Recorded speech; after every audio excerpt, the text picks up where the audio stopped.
जो भी करो उसमें पूरे संयुक्त और एक और लीन हो जाओ। अगर रास्ते पर चल रहे हो तो चलना ही बन जाओ। इतना भी फासला मत रखो कि मैं चल रहा हूं। साक्षी की जिस साधना की हम चर्चा करते रहे हैं, लाओस से कहता है साक्षी भी अद्वैत पर नहीं ले जा सकेगा। एक सीमा पर साक्षी को भी छोड़ देना जरूरी है। कृष्णमूर्ति अवेयरनेस की, जागरूकता की बात करते हैं, वो भी अद्वैत पर नहीं ले जा सकेगी। एक जगह जाके उसे भी छोड़ देना जरूरी है। लाओस से कहता है न जागरूकता न साक्षी वरन एकता, लीनता। तुम जो कर रहे हो वही हो जाओ। चल रहे हो तो चलने की क्रिया ही हो जाओ, चलने वाला ना बचे। और भोजन कर रहे हो तो भोजन करना ही हो जाओ, भोजन करने वाला ना बचे। और अगर देख रहे हो तो आंख ही बन जाओ, देखने वाला ना बचे। और अगर सुन रहे हो तो कान ही बन जाओ। जो भी कर रहे हो उसमें इतनी समग्रता से एक हो जाओ कि भीतर कोई फासला ना रहे, भीतर कोई भी फासला ना रहे। और अगर भीतर का फासला क्रियाओं में टूटता चला जाए तो बुद्धि और वासना के बीच, इंद्रिय और विवेक के बीच, आत्मा और शरीर के बीच सेतु निर्मित हो जाता है। वे दोनों आलिंगन में आबद्ध हो जाते हैं। इस आलिंगन को ही तंत्र ने आंतरिक मैथुन कहा है। जब भीतर की चेतना भीतर की वासना से एक हो जाती है। बुद्धि कहा है तंत्र ने पुरुष को, और शरीर की प्रकृति को स्त्री कहा है। और जब भीतर की स्त्री भीतर के पुरुष से एक हो जाती है, आलिंगन में बद्ध हो जाती है, तो परम समाधि फलित होती है। उसी आलिंगन की बात लाओ से कर रहा है। जो भी किया जाए उस करने में मेरे भीतर दो मौजूद ना हो। क्षुद्र से क्षुद्र काम भी मुझे पूरा ही डुबा ले, क्षुद्र से क्षुद्र क्रिया में भी मेरी लीनता परिपूर्ण हो जाए, मैं पीछे ना बचूं। मेरा बचना ही द्वंद है, मेरा पूरी तरह एक हो जाना ही निर्द्वंद हो जाना है, तो आलिंगन फलित होगा। लेकिन यह प्रक्रिया तो पूरे जीवन पर फैलानी पड़े। और अभी फैलानी कठिन है, क्योंकि अभी हमारे भीतर कुछ शारीरिक व्यवस्थागत अनिवार्य फासले हो गए हैं। और जब तक वे फासले न टूट जाएं तब तक इस लीनता की साधना को साधना मुश्किल है। उन फासलों को हम समझ लें, वो फासले यांत्रिक हो गए हैं, मैकेनिकल हो गए हैं। और जब तक हम यांत्रिक व्यवस्था को ही न तोड़ डालें और नया न कर लें, तब तक केवल लीनता के प्रयोग से कुछ भी ना होगा। बल्कि यह भी हो सकता है कि जब आप कोई काम करें तो आपके ये लीनता का ख्याल कि मैं पूरी तरह लीन होकर ही काम करूंगा, द्वैत का कारण बन जाए। ये लीनता का ख्याल ही आपको लीन ना होने दे। भोजन करते वक्त अगर आप ये ख्याल रख के भोजन करें कि मैं भोजन में पूरा डूबा रहूं, तो आप डूबे नहीं रह सकेंगे, क्योंकि ये ख्याल आपको बाहर ही किए रहेगा। हमारे भीतर यंत्रगत भूलें हो गई हैं, और यंत्रगत भूलों को समझ लेना जरूरी है। अगर आप एक छोटे बच्चे को अपने झूले पर सोता हुआ देखें, तो जो एक बात ख्याल में आपको नहीं आती होगी, आनी चाहिए, वो ये होगी कि बच्चे का पेट आप ऊपर नीचे होते देखेंगे, छाती नहीं। बच्चा श्वास ले रहा है तो उसका पेट ऊपर नीचे हो रहा है, लेकिन छाती उसकी बिल्कुल विश्राम में पड़ी। हम उल्टी ही श्वास ले रहे हैं। हम जब श्वास लेते हैं तो छाती ऊपर नीचे होती।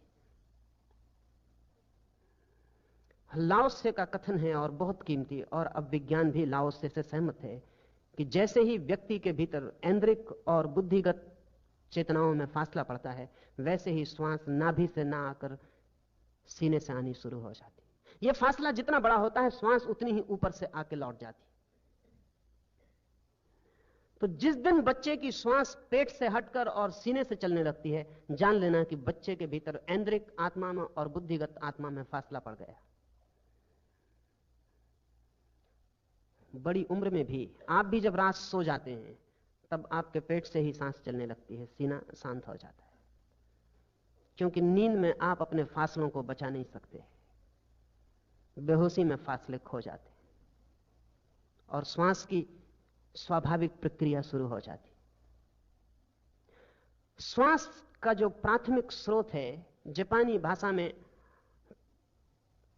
उसके लिए एक शब्द है, हमारी भाषा में कोई शब्द नहीं है, उसे शब्द है उनका तांडेन, TANDEN। नाभि से 2 इंच नीचे ठीक श्वास चलती हो तो नाभि से 2 इंच नीचे, जिसे जापानी तांदेन कहते हैं, उस बिंदु से श्वास का संबंध होता है। और जितना तनावग्रस्त व्यक्ति होगा, तांदेन से श्वास का बिंदु उतना ही दूर हटता जाता है। तो जितने ऊपर से आप सांस लेते हैं उतने ही तनाव से भरे होंगे, और जितने नीचे से सांस लेते हैं उतने ही विश्राम को उपलब्ध होंगे। और अगर तांदेन से श्वास चलती हो तो आपके जीवन में तनाव बिल्कुल नहीं होगा। बच्चे के जीवन में तनाव न होने का जो व्यवस्थागत कारण है वो तांदेन से श्वास का चलना है। जब आप भी कभी विश्राम में होते हैं तो अचानक ख्याल करना आपकी श्वास तांदेन से चलती होगी। और जब आप तनाव से भरे हों, बहुत मन उदास, चिंतित, परेशान हो, व्यथित हो, बेचैनी में हो, तब आप ख्याल करना तो श्वास बहुत ऊपर से आके लौट जाएगी। यह श्वास का ऊपर से आके लौट जाना इस बात का सूचक है कि आप अपनी मूल प्रकृति से बहुत दूर हो गए। लेकिन कुछ कारण हैं जिनकी वजह से हम लोगों को शिक्षा देते हैं कि पेट से श्वास मत लेना। एक तो एक पागलपन का ख्याल सारी दुनिया में फैल गया है, और वो ये है कि छाती फूली हुई होनी चाहिए, छाती बड़ी होनी चाहिए। तो छाती जितनी बड़ी करनी हो उतनी श्वास छाती में भरनी चाहिए, नीचे नहीं, और छाती से ही वापस लौटा देनी चाहिए। छाती को बड़ा करने का पागलपन व्यक्ति के भीतर एक भयंकर उत्पात को निर्मित कर देता है। अगर आपने कभी जापानी या चीनी फकीरों की तस्वीरें देखी, या लाओसे की तस्वीर अगर आपने कभी देखी, तो आपको थोड़ी हैरानी होगी। चीन और जापान में तो बुद्ध की भी जो तस्वीरें और मूर्तियां बनाई हैं वो भी देख के हमें हैरानी होगी, क्योंकि हमने जो बुद्ध की मूर्तियां बनाई हैं उनसे उनका मेल नहीं है। हमारी जो बुद्ध की मूर्तियां, उनमें पेट बहुत छोटा है, पीठ से लगा हुआ है, और छाती बड़ी है। और जापान और चीन में बुद्ध की भी जो मूर्तियां हैं उनमें पेट बड़ा है, ठीक बच्चे जैसा है। बच्चे की छाती तो विश्राम में होती है, पेट थोड़ा सा बड़ा होगा क्योंकि श्वास पेट पर आएगी जाएगी। तो छाती को बड़ा करने का ख्याल भीतर एक खतरनाक स्थिति को पैदा करता है, और वो खतरनाक स्थिति है एंद्रिक और बौद्धिक 3 केंद्र ताओ मानता है। एक तांदेन नाभि केंद्र, दूसरा हृदय केंद्र, और तीसरा बुद्धि का मस्तिष्क केंद्र। नाभि केंद्र अस्तित्व का सबसे गहरा केंद्र है, फिर उसके बाद उससे कम गहरा केंद्र हृदय का है, और सबसे कम गहरा केंद्र बुद्धि का है। इसलिए बुद्धिवादी अस्तित्व से सबसे ज्यादा दूर होता है। उससे तो निकट वे लोग भी होते हैं जो हृदयवादी हैं। तथाकथित ज्ञानियों से भक्त भी कहीं ज्यादा अस्तित्व के निकट होते हैं। जिसने केवल बुद्धि को ही सब कुछ जाना है वो आदमी सतह पर जीता है, हिसाब उसका पूरा होता है, गणित उसका साफ होता है, तर्क उसके स्पष्ट होते हैं, लेकिन कभी भी गहराई में वो नहीं उतरता, क्योंकि गहराई में सदा खतरा है, क्योंकि तर्क भी खो जाते हैं, हिसाब भी खो जाता है। वो सतह पर जीता है जहां सब साफ सुथरा है। हृदय में उतरे कि तर्क और गणित और सब साफ सुथरी दुनिया खो जाती है। इसलिए बुद्धिवादी हृदय की बात से भयभीत होता है, क्योंकि हृदय के साथ ही अराजकता, अतर्क, राग का जन्म हो सकता है, प्रेम पैदा हो सकता है, भक्ति आ सकती है, कुछ हो सकता है जिसके लिए तर्क देना मुश्किल पड़े। इसलिए बुद्धिवादी बुद्धि से जीता है और बुद्धि से नीचे प्रवेश नहीं करता। जितना बुद्धिवादी आदमी होगा श्वास उतनी ऊपर से चलेगी। श्वास की ऊंचाई और नीचाई को जानकर आदमी का टाइप जाना जा सकता है।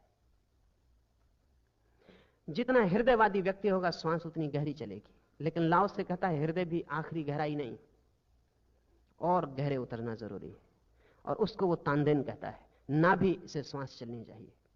नाभि से जिसकी श्वास चल रही है वो अस्तित्व के साथ वैसा ही जुड़ गया है जैसे छोटे बच्चे जुड़े होते हैं। जब कोई अपनी प्राणवायु को अपनी ही एकाग्रता के द्वारा नमनीयता की चरम सीमा तक पहुंचा दे तो वो व्यक्ति शिशुवत कोमल हो जाता है।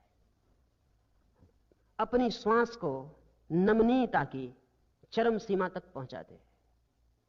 नमनीयता का अर्थ है तनाव शून्य तरलता को पहुंचा दे।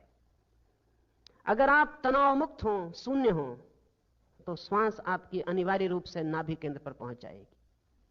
कभी शिथिल होकर शांत होकर कुर्सी पर बैठ के देखें, आपको फौरन पता चलेगा श्वास